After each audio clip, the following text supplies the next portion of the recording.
আসসালামু আলাইকুম রহমতুল্লাহ। আশা করি আল্লাহ তাআলার অশেষ মেহেরবানিতে সকলেই ভালো আছেন। বুরাইদা রাদিয়াল্লাহু তাআলা আনহু বলেন, রাসূলুল্লাহ সাল্লাল্লাহু আলাইহি সাল্লাম বলেছেন, জান্নাতবাসীদের 120 কাতার হবে, তার 80 কাতার হবে আমার উম্মতের, আর বাকি 40 কাতার হবে সমস্ত উম্মতের মধ্যে হতে। অন্য এক হাদিসে বলা হয়েছে, জান্নাতবাসীদের অর্ধেক হবে এই উম্মত থেকে। আবু সাইদ খুদরি রাদিয়াল্লাহু তাআলা আনহু বলেন, রাসূলুল্লাহ সাল্লাল্লাহু আলাইহি সাল্লাম বলেছেন, জান্নাতবাসী মুমিন যখন সন্তান কামনা করবে তখন গর্ভ, প্রসব এবং তার বয়স চাহিদা অনুযায়ী মুহূর্তের মধ্যে সংঘটিত হবে। এই হাদিসে বোঝা গেল জান্নাতীরা সন্তান কামনা করতে পারে, আর সন্তান কামনা করা মাত্রই পাওয়া যাবে। তবে যে বয়সে সন্তান কামনা করবে তা মুহূর্তের মধ্যেই পাবে। তবে ইসহাক বিন ইব্রাহিম বলেন, জান্নাতীরা সন্তান কামনাই করবে না। হাকিম ইবনে মুয়াবিয়া রাদিয়াল্লাহু তাআলা আনহু বলেন, রাসূলুল্লাহ সাল্লাল্লাহু আলাইহি সাল্লাম বলেছেন, জান্নাতে রয়েছে পানির সাগর, মধুর সাগর, দুধের সাগর এবং শরাবের সাগর। অতঃপর এগুলো হতে আরো বহু নদী প্রবাহিত হবে। জান্নাতে মূলত 4টি সমুদ্র রয়েছে, পানির, মধুর, দুধের এবং শরাবের। আবার এই 4টি সমুদ্র হতে বহু নদী প্রবাহিত হবে। আবু হুরায়রা রাদিয়াল্লাহু তাআলা আনহু হতে বর্ণিত, একদা নবী করিম সাল্লাল্লাহু আলাইহি সাল্লাম কথা বলছিলেন। এই সময় একজন গ্রাম্য বেদুইন উপস্থিত ছিল। নবী করিম সাল্লাল্লাহু আলাইহি সাল্লাম বললেন, জান্নাতবাসীর একজন জান্নাতে কৃষিকাজ করার জন্য তার প্রতিপালকের কাছে অনুমতি চাইবে। তখন আল্লাহ তাকে বলবেন, তোমার যা কিছু প্রয়োজন তা কি তোমার কাছে নেই? সে বলবে, হ্যাঁ আছে, তবে আমি কৃষিকাজ ভালোবাসি।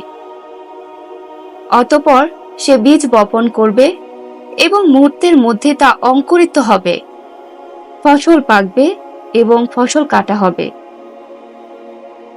তখন আল্লাহ তাকে বলবেন, হে আদম সন্তান, এসব ফসল নিয়ে যাও, কোনো কিছুতেই তোমার তৃপ্তি হয় না। তখন গ্রাম্য লোকটি বলল, হে আল্লাহর রাসূল, আল্লাহর কসম, দেখবেন সে হয়তো কোনো কুরাইশী অথবা আনসার গোত্রীয় লোক হবে, কেননা তারাই কৃষিকাজ করে থাকে, আর আমরা তো কৃষিকাজ করি না। তার কথা শুনে রাসূলুল্লাহ সাল্লাল্লাহু আলাইহি সাল্লাম হেসে উঠলেন। হাদিসের ভাষায় বোঝা যায়, জান্নাতে মানুষ নিজ নিজ আশা আকাঙ্ক্ষা তার প্রতিপালকের কাছে পেশ করবে এবং তা তাৎক্ষণিক পূরণ করা হবে। আবু হুরায়রা রাদিয়াল্লাহু তাআলা আনহু হতে বর্ণিত, নবী করিম সাল্লাল্লাহু আলাইহি সাল্লাম বলেছেন, জান্নাতের সমস্ত গাছেরই কাণ্ড ও শাখা হবে স্বর্ণের। আলী রাদিয়াল্লাহু তাআলা আনহু বলেন, রাসূল সাল্লাল্লাহু আলাইহি সাল্লাম বলেছেন, জান্নাতে এমন কতগুলো বালাখানা রয়েছে যার ভিতর থেকে বাহির দেখা যায় এবং বাহির থেকে ভিতর দেখা যায়।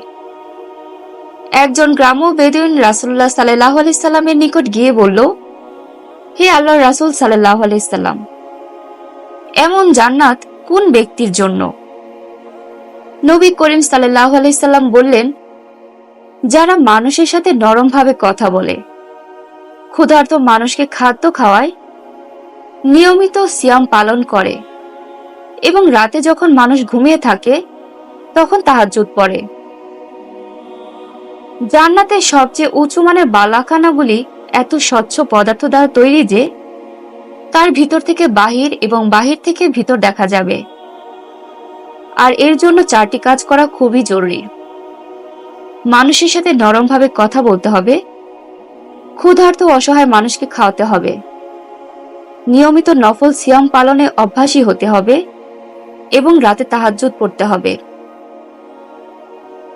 আবু হুরায়রা রাদিয়াল্লাহু তাআলা আনহু বলেন, নবী করিম সাল্লাল্লাহু আলাইহি সাল্লাম বলেছেন, জান্নাতে 170টি স্তর রয়েছে, আর প্রত্যেক 2 স্তরের মাঝে 100 বছরের ব্যবধান রয়েছে।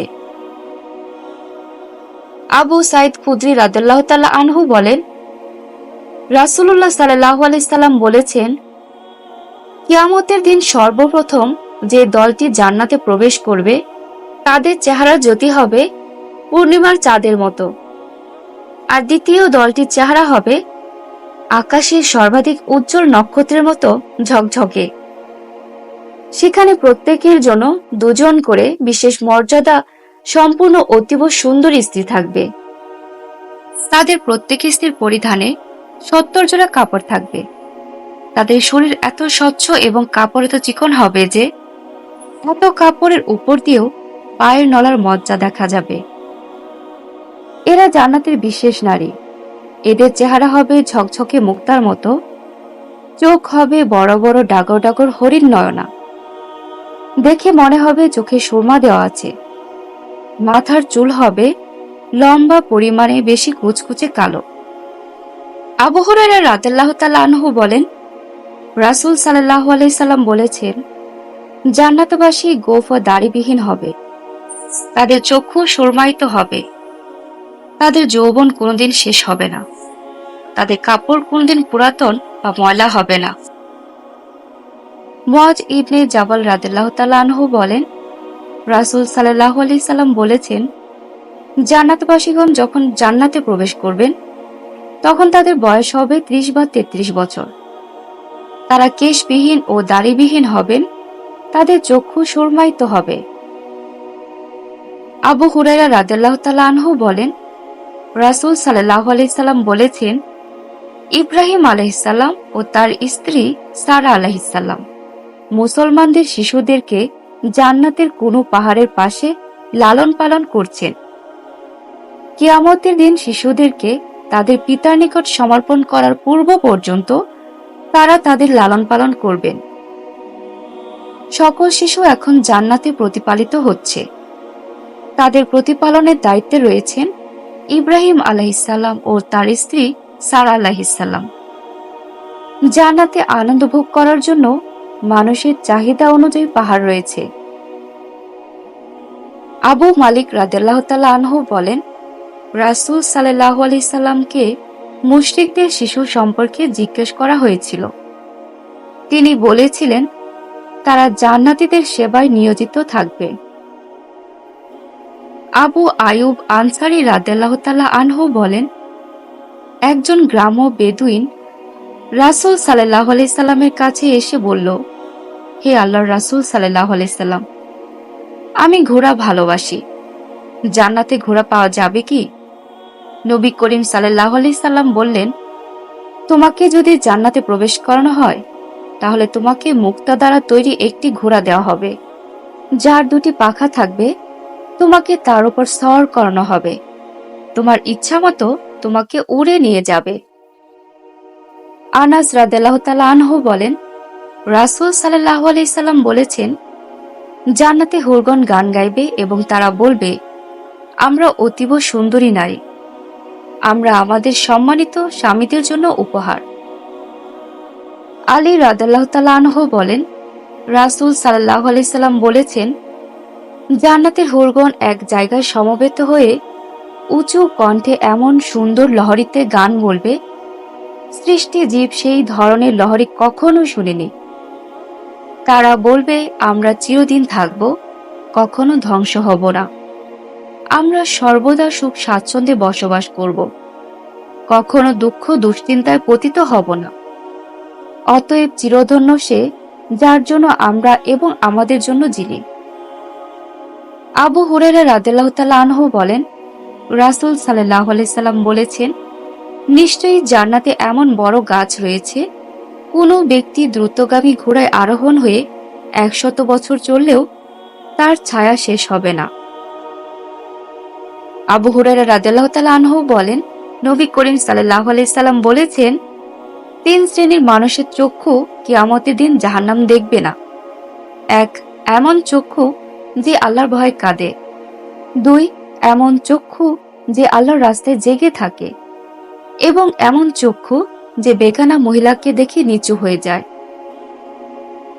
উতবা ইবনে আবদে সুলামি রাদিয়াল্লাহু তাআলা আনহু বলেন, আমি রাসূল সাল্লাল্লাহু আলাইহি সাল্লামকে বলতে শুনেছি, জান্নাতের 8টি দরজা রয়েছে এবং জাহান্নামের 7টি দরজা রয়েছে।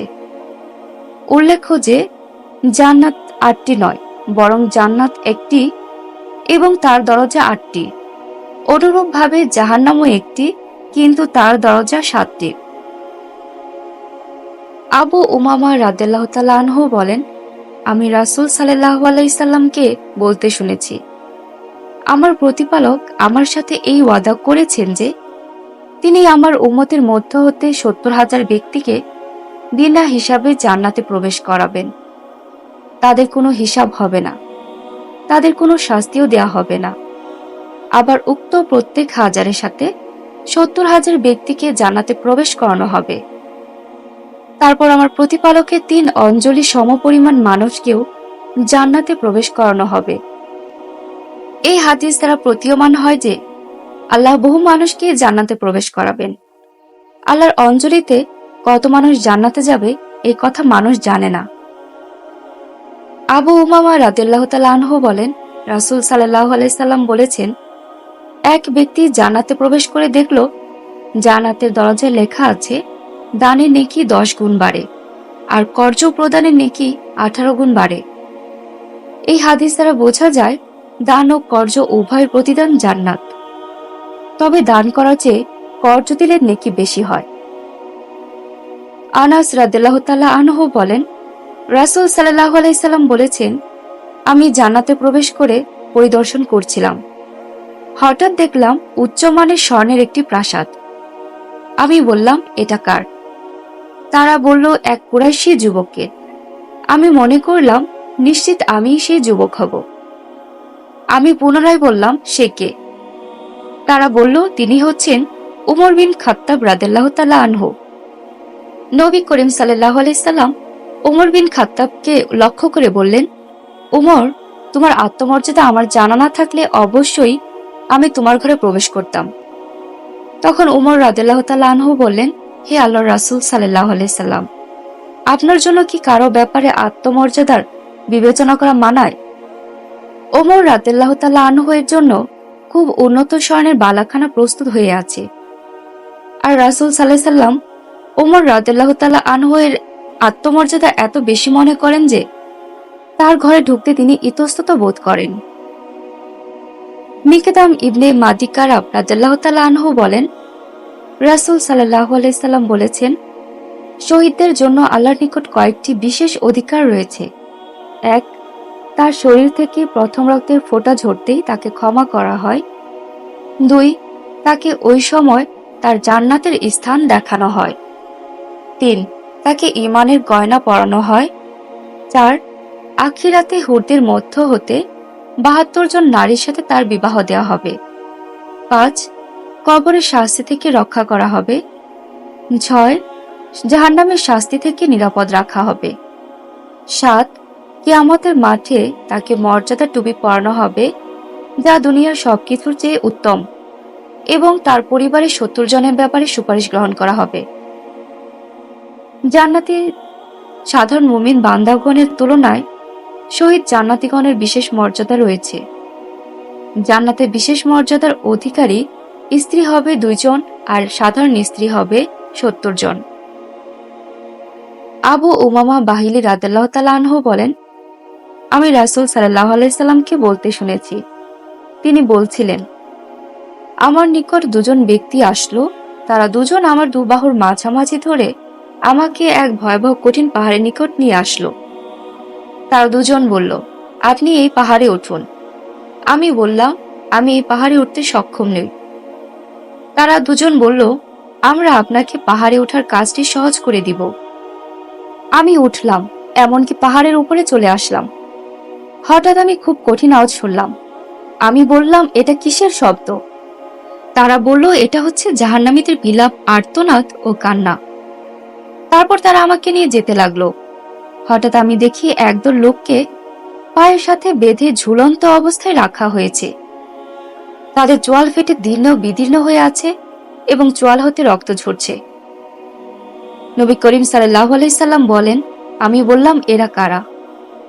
তারা বলল, এরা ওইসব লোক যারা তাদের সিয়াম শেষ হওয়ার পূর্বেই সিয়াম ছেড়ে দিত, সিয়াম অবস্থায় মিথ্যা কথা বলতো। তখন তিনি বললেন, ইহুদি নাস্তারারা ধ্বংস হোক। তারপর তারা আমাকে নিয়ে চলল।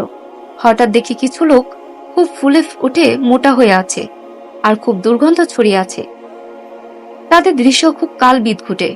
আমি বললাম, এরা কারা? তারা বলল, এরা ওই সব লোক যারা কাফির অবস্থায় নিহত হয়েছে। তারপর তারা আমাকে নিয়ে চলল।